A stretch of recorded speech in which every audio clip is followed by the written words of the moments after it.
Alors il paraît que je suis folle. Les gens ont tendance à dénigrer les personnes qui ne répondent pas à leurs attentes. On a tous des attentes. Ça, on peut pas s'en empêcher d'en avoir. Ça, c'est un truc, voilà. Moi aussi, j'en ai. Moi aussi, je suis déçue par mes attentes. Enfin, de pas obtenir ce que je veux obtenir au moment où j'ai envie de l'obtenir. Ça arrive à tout le monde. Mais quand l'autre ne répond pas à nos attentes, c'est compliqué. Ouais, c'est des fois compliqué à gérer. Euh, il faut arriver à sortir de ça, il faut arriver à se dire que, ok, l'autre est comme il est, et que c'est à nous de poser des limites dans notre espace, c'est à nous de recalibrer notre espace pour vivre des choses autrement, différemment. Et que ça nous interfère le moins possible. Le problème, c'est que quand émotionnellement ça nous fait faire le yo-yo en permanence, c'est pas juste. Ni pour nous, ni pour l'autre. Je l'expérimente régulièrement à l'heure actuelle. C'est une période de transition très compliquée. Bon, elle n'est pas très compliquée. C'est une période de transition qui se fait. J'efface le mot compliqué. Ça se fait des fois dans la douleur, des fois dans la joie, plus souvent dans la joie que dans la douleur d'ailleurs. Il y a des moments de bas, il y a des moments de haut, et il y a souvent cette ondulation intermédiaire qui se vit de façon très agréable. Il y a des gens qui rentrent, il y a des gens qui sortent, il y a des gens, des nouvelles rencontres, il y a des gens qui s'en vont. J'arrive à poser des limites maintenant aux gens qui veulent me prendre en otage de par ma connaissance, de par mon savoir, de par ce que je peux leur apporter et exigent que je sois à leur disposition. C'est arrivé 2 fois dernièrement. Une, il y a 2 ou 3 mois, je sais même plus, le temps passe, je sais plus. Une personne m'a interdit de parler de moi et a exigé que je lui parle de quelqu'un d'autre. Et donc, j'ai mis fin à cette relation en disant que non, on est amis avec moi, on n'est pas amis avec l'autre, et moi je ne sers pas de téléphone entre les 2 personnes, et on ne peut pas exiger de moi que je lui parle d'une tierce personne. Cette tierce personne, s'il a envie de lui parler, il lui parle. Si cette tierce personne n'a pas envie de lui parler, elle a le droit de ne pas lui parler, mais moi, je n'ai pas à servir de téléphone entre les 2. Donc, j'ai mis cette limite. Chasser les choses par la porte, elles re-rentrent par la fenêtre. Une autre personne est rentrée dans mon existence à ce moment-là et à dépasser aussi les limites. Dans cette période de fragilité, c'est vrai que mes limites étaient mal définies. Et voilà, ça a laissé cette opportunité, que j'ai rectifiée d'ailleurs. C'est pour ça que je me suis fait traiter de folle. J'ai une vie des fois compliquée dans la matière. J'ai été très attaquée depuis très longtemps. Vous pourrez le savoir si vous avez envie d'ici peu, le lire, voilà, dans le livre où j'explique ma vie de médium sous interférence, en fait, et comment je me suis sortie de là. Voilà, comment je me suis sortie de cette interférence, de cette vie compliquée, et comment je m'en suis sortie, et au final, comment je suis arrivée à la porte de départ. Je ne suis pas arrivée à la porte d'arrivée, je suis arrivée à la porte de départ. Et cette porte de départ, on essaye encore de me la claquer au nez, je la passe, c'est encore un petit peu, voilà, c'est là, cette nouvelle énergie est présente, cette union sacrée à l'intérieur de moi, d'être pleinement moi, dans cette vibration incarnée dans la matière. Je suis bien. dans cet alignement, je suis excellemment bien, je vis des moments de joie, de partage très intéressants. Mais il reste encore des résonances du passé et certaines personnes s'engouffrent dans ces résonances.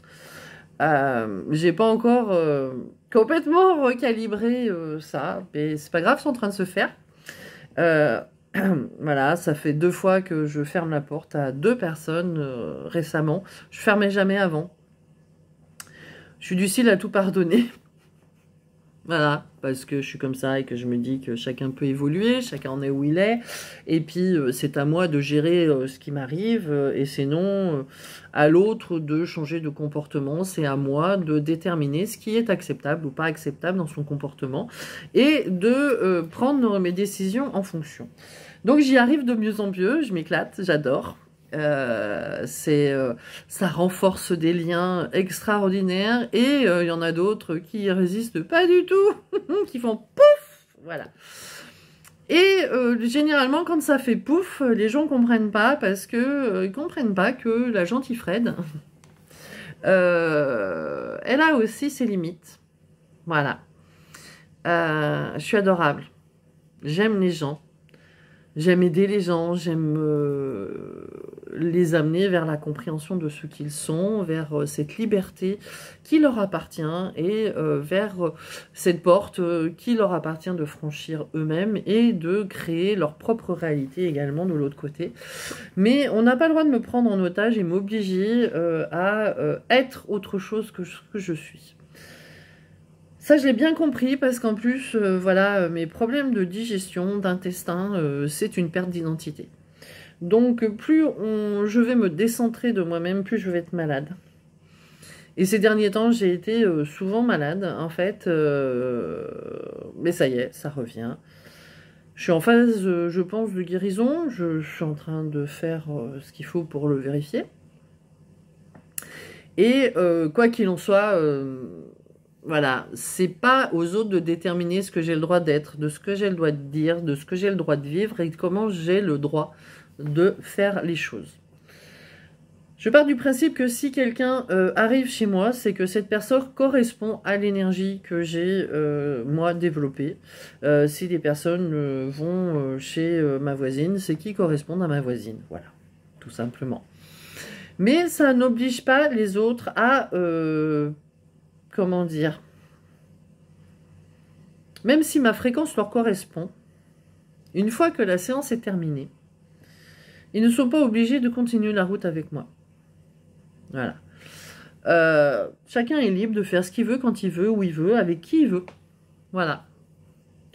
Il y a des gens qui viennent vers moi parce que ma fréquence leur a convenu, ils viennent vers moi. Et une fois qu'ils sont venus vers moi et que j'ai fait le nettoyage, leur fréquence ne me correspond plus, ne leur correspond plus. Voilà, on n'est pas compatibles, on ne va pas continuer le chemin ensemble. Il y a des personnes avec qui c'est plus compatible, plus longtemps, et c'est appréciable parce que ça devient des vraies relations dans le respect, non dans le côté je cherche à dominer ou à t'écraser, ou je cherche à te mettre en faiblesse pour me positionner en sauveur. Ça, voilà, j'ai vécu ça pendant de nombreuses années. Je te mets en faiblesse pour me positionner en sauveur, car c'est la seule chose que je sais faire, sauver. Mais me sauve pas moi, je sauve l'autre parce que c'est la satisfaction du travail fait. Mais vu que ce syndrome de sauveur est toujours présent, la personne ne se remet pas en question et même si moi j'évolue et j'avance, il y a un moment donné où je suis plus à sauver. Je suis pas à sauver. C'est moi qui me sauve en fait. C'est moi qui prends conscience de ma problématique, de mon conflit et qui me sauve. Personne d'autre ne peut me sauver. Je peux demander de l'aide à certains moments, mais personne n'a le droit de décider de faire une demande, de faire une séance ou de faire quoi que ce soit me concernant, sans me demander mon avis avant. Ça, c'est de l'ingérence.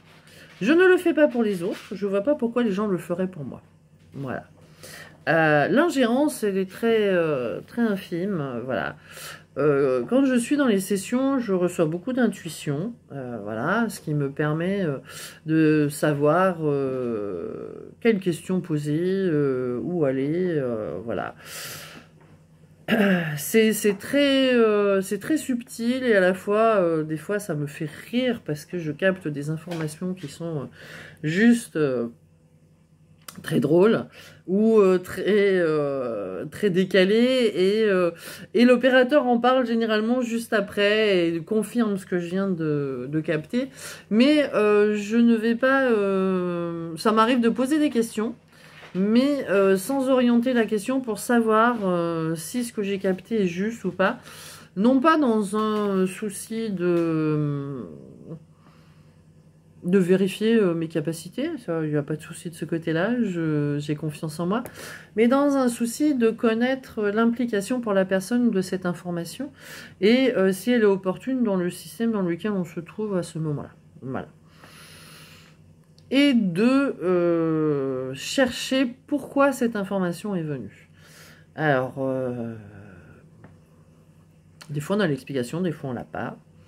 Mais quand on l'a, c'est souvent cohérent. Voilà.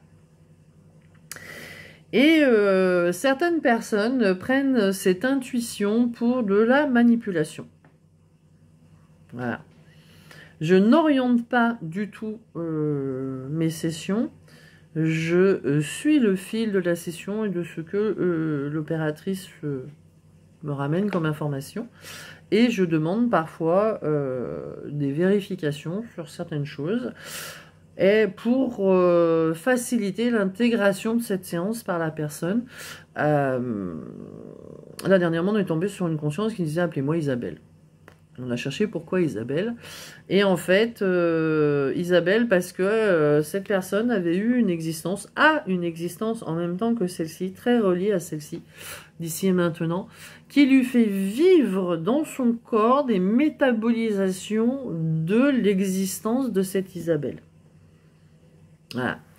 Donc, on y est allé, on a regardé ce qui se passait dans cette vie. C'était très compliqué, c'était au moment de la sécession aux États-Unis, en Louisiane.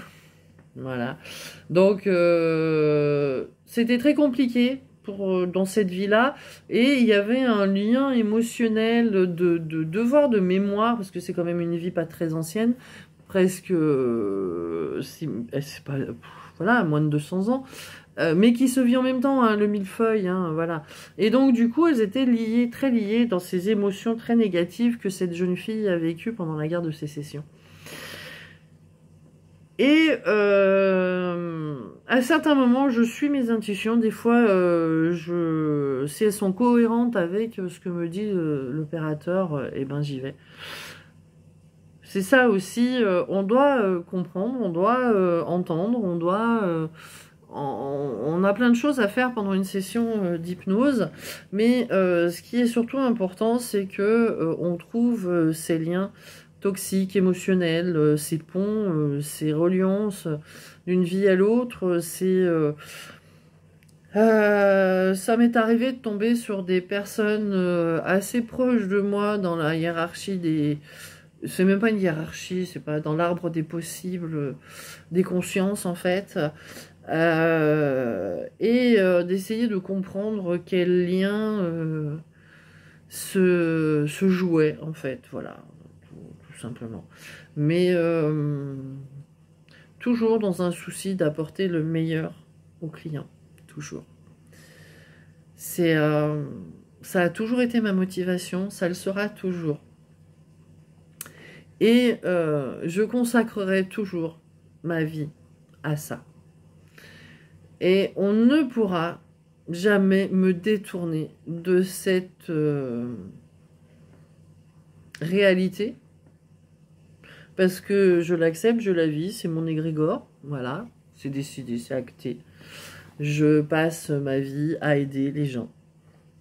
J'aime ça. Non pas, c'est pas de la satisfaction personnelle, mais j'aime voir les gens changer de vie, se libérer, prendre des décisions, passer à l'action, vivre et sortir de l'égrégore de stress, d'angoisse, de peur, de la mort que l'on veut nous imposer. Et j'aime quand la personne, elle dit « Ah ben j'avais envie de faire ça et j'ai réussi à le faire. » Waouh! Par contre, pour d'autres, c'est plus compliqué. Il y a des personnes où elles ont beau essayer, elles n'y arriveront pas. Il y a toujours ces programmes inconscients qui peuvent bloquer, des mémoires génétiques, des choses comme ça, des programmations, des pré-programmations du véhicule. Et ces personnes, je les accompagne sur d'autres techniques jusqu'à ce qu'elles trouvent leur autonomie. Voilà. Et puis il y en a qui ne veulent pas trouver leur autonomie. Ils ne veulent pas faire d'efforts, ils ne veulent pas rentrer dans le concret. Ils veulent juste être nourris par le thérapeute, en fait. Voilà, nourris par la connaissance, par la pratique, par les échanges du thérapeute. Et le thérapeute devient un alter ego, en fait, pour exprimer les choses et attendre que cet alter ego trouve des solutions. Voilà. Donc non, on n'est pas là pour ça. On n'est pas là pour être l'alter ego des patients. Hein. Moi, j'ai mon propre travail à faire. Et des fois, on peut devenir amis. Voilà. Et des fois, non. Et des fois, quand l'autre exige un retour, une reconnaissance de quoi? De quoi? Une personne, là, m'a amené pas mal de clients, et là, maintenant, il exige une reconnaissance. Il exige que je lui fasse des soins gratuits. En fait, c'est même pas qu'il exige, c'est-à-dire qu'il vient, il me déverse sa vie, son stress, et voilà, et il se casse. Et le peu d'échanges que l'on a, il s'en sert contre moi. Voilà. Il s'en sert contre moi en me déstabilisant pour asseoir sa domination sur moi. Mais le truc, c'est que il n'a pas compris qu'on ne me domine pas, en fait. Soit on partage, soit on quitte. Voilà. Si on n'est pas dans le partage, dans mon espace énergétique, on me quitte. Alors bien sûr, du coup, je suis la méchante, je suis la vilaine, je suis celle qui pose des limites, et je suis celle qui dit les choses telles qu'elles sont, et quand c'est non, et quand je ne suis pas d'accord, je ne suis pas d'accord. Quelle que soit la vengeance que la personne met dans ses mots, en réponse à la limite que je pose, je m'en fous. Je m'en fous royalement parce que c'est son point de vue, c'est son prisme, et c'est ce que lui a voulu faire et qu'il n'y est pas arrivé, et il est vénère de ne pas y être arrivé, en fait. Et donc, obligatoirement, ça se retourne contre l'objet des intentions et des attentions, des attentes. Et du coup, voilà. J'ai dû faire un travail de réalignement pour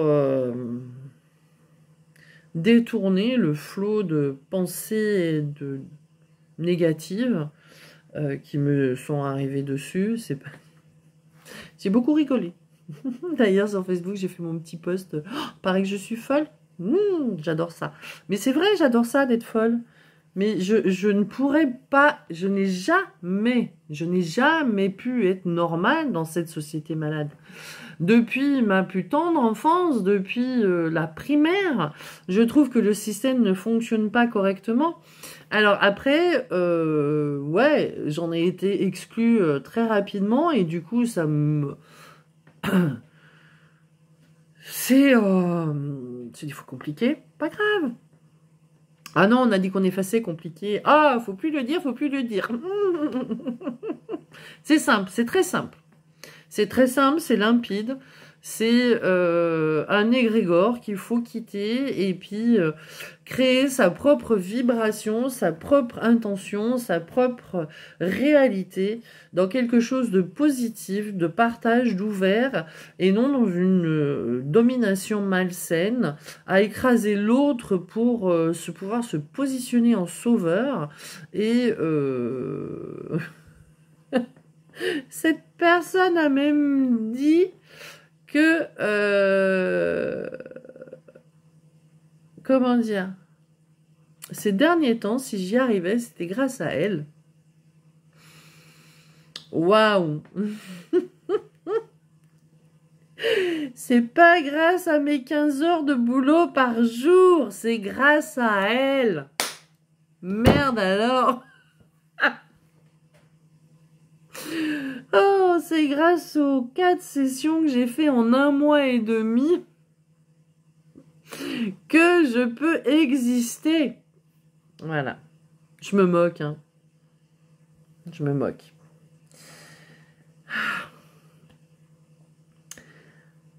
J'ai 55 ans cette année. J'ai passé la plus grande partie de ma vie à lutter, à combattre et à me culpabiliser, à manquer de confiance en moi. Mais c'est plus le cas. C'est plus le cas et mon Dieu que ça fait du bien. Oh non, pas ça non plus, faut pas que je dise ça. J'efface. Ça fait du bien cette folie, je l'adore. J'adore ne pas être conforme. Forme de conforme. Voilà, j'aime être hors de cette normalité qu'on veut nous imposer, hors de cette peur, de cette angoisse, de ce stress. Et je ne suis pas au service des gens. Je ne serai jamais au service des gens. Je fais ce que je fais parce que j'aime ce que je fais. Je le fais contre rétribution parce que c'est mon travail et qu'il y a un échange de fait entre ces personnes et moi. Et quel que soit le nombre d'échanges et quelle que soit la somme échangée, elle correspond au travail donné et n'ouvre aucunement la possibilité à qui que ce soit d'exiger quoi que ce soit de gratuit de ma part. Si je veux offrir un soin à quelqu'un, si je veux offrir une expérience à quelqu'un, si je veux échanger avec quelqu'un, je le fais en toute liberté. Si on vient à essayer de me culpabiliser, de me dominer et de m'imposer ce que j'ai le droit de faire, de dire où et quand, comment, là, il y a un gros problème pour cette personne-là parce que moi, je ne vais pas me laisser faire. Voilà. Alors, que je sois la méchante, c'est une évidence. Je l'ai toujours été parce que les gens ont besoin d'un bouc émissaire extérieur quand ils n'y arrivent pas. Ils ont besoin de se déresponsabiliser sur l'autre. Ils ont besoin de se sentir le héros de l'histoire. Ils ont besoin de réécrire cette histoire à leur façon pour se donner le beau rôle. Eh ben, tant mieux pour eux. C'est pas grave. Moi, je sais ce que j'ai fait, je sais où j'en suis et je sais où je vais et je sais pourquoi je le fais. C'est... Malheureusement, ça arrive, je pense plus souvent que ça ne devrait. Les gens sont tellement habitués à de tels comportements, à ne plus respecter. Il n'y a plus de respect en fait, il n'y a plus de respect de limite, il n'y a plus de respect de quoi que ce soit. Moi, pendant que je bosse 15 heures par jour à faire à nouveau le transfert du magasin, voilà, il y a des choix, ils se font, ils se défont, c'est pas grave. Voilà, c'est toujours pour l'avancer, j'avance toujours. Qui se permettent de venir passer des heures à se poser là, dans un coin, et à papoter, à raconter leur histoire, et à ne pas tenir compte de ce que je suis, moi, en train de vivre. Ranger un magasin, ça prend des jours et des heures, hein, et puis le rouvrir aussi. Et pendant ce temps-là, j'ai pas le temps de faire autre chose, ça me fatigue énormément, parce que c'est clôturer un dossier pour en rouvrir un autre, c'est fermer une entreprise pour en rouvrir une autre, c'est faire le deuil de certaines choses pour s'ouvrir à nouveau à la joie, au positif et au renouveau, voilà. Donc en Amérique du Nord, je sais qu'ils appellent ça vivre son or, donc je suis en train de vivre mon or. Mais c'est pas grave, c'est bien. Ça fait partie de ça. Ça amène de la lumière sur plein de choses. Ça m'aide à lever mes conflits intérieurs. C'est génial. Et je vais juste dire à ces personnes-là, vivez votre nord. Allez chercher à l'intérieur de vous pourquoi vous avez besoin de vous déresponsabiliser sur l'autre. Cherchez pourquoi vous avez besoin de détruire l'autre pour exister. Cherchez pourquoi vous manquez systématiquement à votre parole et vous exigez que les autres aillent au-delà de la leur, dans une servitude ou dans une fuite perpétuelle de responsabilité de votre propre comportement. Voilà. On est tous responsables de ce qui nous arrive à 100%. C'est tout ce que j'ai à dire. Je suis responsable d'avoir laissé ces personnes rentrer dans ma vie et de vivre ce que je vis à l'heure actuelle. Je suis responsable de par mes fichiers erronés, de par mes conflits et de par mon ancienne inconscience d'avoir été manipulée, d'avoir été exploité. C'est fini. C'est fini. Je ne serai plus jamais exploité. J'espère. Oui, je vais y arriver. C'est pas facile pour une hyper empathique parce qu'on est tellement dans la compassion, la tolérance, l'ouverture d'esprit vis-à-vis de l'autre que on se dit que il va finir par comprendre que c'est pas grave. Et quand on pose les limites, les empathiques, on les pose des fois un petit peu tard. Et du coup, la personne, elle apprécie pas du tout. Mais quoi qu'il en soit, même si elles avaient été posées tôt, les limites, la personne n'aurait pas apprécié du tout. Donc, les personnes n'apprécient pas de recevoir des limites. Et c'est pas grave. Ça va pas m'empêcher de les mettre. Ça va pas m'empêcher de les vivre. Et ça va pas m'empêcher d'évoluer, d'avancer. Et si les personnes considèrent que je suis folle, passez votre chemin. C'est que mon énergie ne vous convient plus, ou ne vous convient pas, ou nous a peut-être jamais convenu, ou alors parce que justement je suis en train d'avancer des fois violemment, en fait, voilà, j'ai des prises de conscience assez fulgurantes, et que vous n'arrivez pas à suivre. C'est pas mégalomane, hein, voilà, on en est où on en est. Quelqu'un qui est en 6e n'est pas moins bon ou meilleur que quelqu'un qui est en 3e. C'est juste qu'il y en a un qui est en 6e et l'autre qui est en 3e. Ça se trouve, celui qui est en 3e va faire un bac plus 2, et puis celui qui est en 6e va faire un bac plus 5 ou plus 6. C'est pas ça le plus important, c'est qu'à l'instant T, des fois il y a un décalage qui se crée, ou un décalage qui a toujours été et qu'on n'avait pas vu, qui se révèle.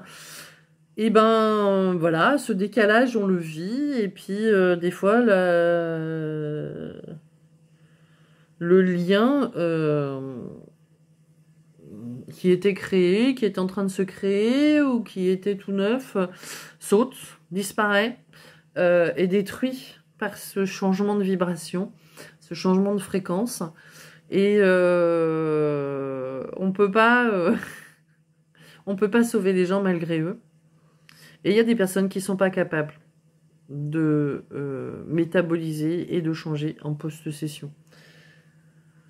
C'est comme ça, elles n'ont pas la capacité psychique à faire face, elles n'ont pas la capacité psychique à décider pour le moment.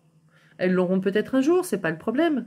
Mais pour le moment, elles ne l'ont pas. Et donc, il faut accepter, il faut que chacun accepte sa capacité d'intégration de l'information, de mutation de cette information et de mise en application de cette information.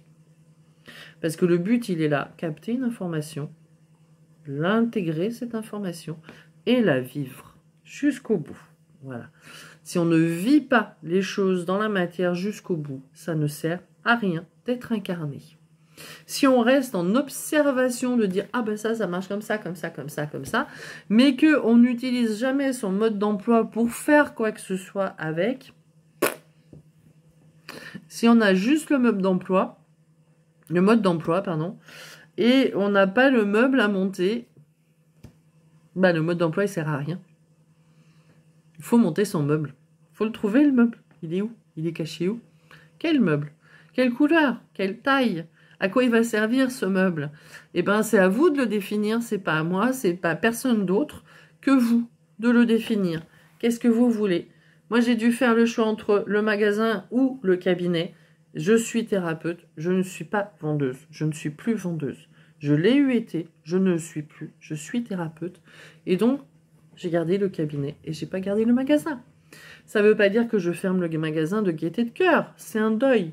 Je suis en train de vivre un deuil, le deuil de mon magasin. Et c'est pas simple parce que j'ai aimé faire ça, j'ai aimé conseiller les gens, j'ai aimé partager, j'ai aimé choisir les minéraux, j'ai aimé les vendre, mais ce n'est plus dans ma fréquence. Ça le reviendra peut-être, elles reviendront peut-être les pierres dans ma vie, j'en sais rien. Elles en sont pas complètement parties, elles sont juste en état de stase là pour le moment pour moi. Et c'est mon côté thérapeute qui, lui, n'est pas en stase, est en ébullition permanente, en évolution permanente et en découverte permanente. Et c'est juste génial, en fait. Voilà. Donc, aucune métabolisation ne peut être faite autrement qu'en pleine présence à ce que nous sommes, pourquoi nous le faisons et comment nous le faisons. Voilà. Donc, sur ce, je vais vous laisser parce que j'ai encore une longue soirée devant moi. Je ne sais pas quelle heure c'est. Ça doit être pas loin de 21h. Oula, c'est 21h50. Donc, j'ai une très très grosse journée. Très grosse journée, mais très intéressante. Et j'ai beaucoup aimé faire ce que j'ai fait aujourd'hui. J'ai fait une brocante, voilà. Et c'était très intéressant. Et un autre monde. Alors, je suis pas faite non plus pour rester dans les brocantes. Hein, c'est juste passager. J'avais besoin de faire ça à ce moment-là, je l'ai fait. Ça m'a amené ce que j'avais besoin. Et c'est là le plus important, d'être... J'étais ici, maintenant, dans cette brocante. J'étais pas ailleurs, j'étais pas thérapeute. J'ai quasiment pas parlé de ma thérapie. Bon, bah ma voisine avait mal à la cheville, je lui ai rebooté sa cheville. Et la jeune femme, voilà. Donc, j'ai rebooté un ou deux trucs ces derniers jours. Et ben voilà, ça se présente, c'est là, ici, maintenant. Je peux rebooter, je reboote. Et puis le moment présent est vraiment très agréable. C'est quelque chose d'extraordinaire et quand je perds ce centre-là, je m'en rends compte assez rapidement et je fais tout pour me réaligner sur ce ici maintenant parce que vraiment, vraiment, c'est un cadeau. C'est un tel cadeau qu'on l'a appelé le présent. Je vous aime. Vivez votre moment présent du mieux possible. Là, en bélier, c'est plein d'idées qui sont arrivées. Voilà, la pleine lune est passée déjà depuis un petit moment. Ça a amené plein d'idées. Donc, dans le prochain cycle, ça va être le taureau. Et le taureau, il nous amène une idée. Il va falloir qu'on suive une idée. Et qu'on aille la mettre en application jusqu'au mois de novembre dans le Sagittaire. Donc, il y a eu profusion d'idées. On en a attrapé plusieurs. Maintenant, il faut en suivre une. Voilà. Et la suivre correctement jusqu'au bout. C'est le travail qui nous est demandé dans le taureau. Donc, vous avez encore une quinzaine de jours jusqu'à la prochaine pleine lune pour affiner cette idée que vous allez travailler toute l'année. Voilà. Moi, j'ai un petit... j'ai une petite idée déjà sur ce qui me concerne. Voilà. Je me suis pris un grumeau en décembre, un joli grumeau qui, voilà, en bélier, il a fait son chemin aussi. Voilà, donc peut-être que je dois muter cette information-là de mon grumeau qui a été négatif et qui est en train de poser... Cette énergie est en train de passer dans le positif chez moi et ça fait du bien parce que elle a rarement été positive dans mon existence et je suis très contente que maintenant elle le devienne. Comme quoi tout arrive à point à qui sait créer, pas attendre, créer. C'est à vous de créer votre propre réalité. Et si vous avez envie de rendre les autres responsables, rendez les autres responsables. C'est pas grave. Mais l'autre n'est pas obligé d'accepter la responsabilité que vous lui transférez, en fait. Voilà.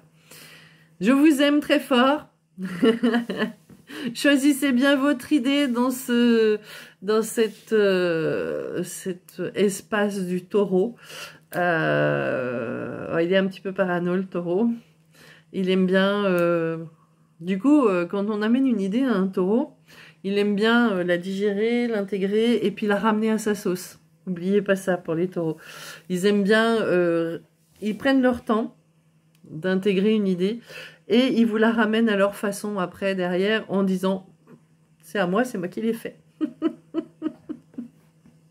J'adore. J'adore quand ils font ça, c'est trop mignon. Ils ont besoin d'un coussin 3 fois plus gros que les autres pour se sentir en sécurité. Ils aiment ce qui est beau.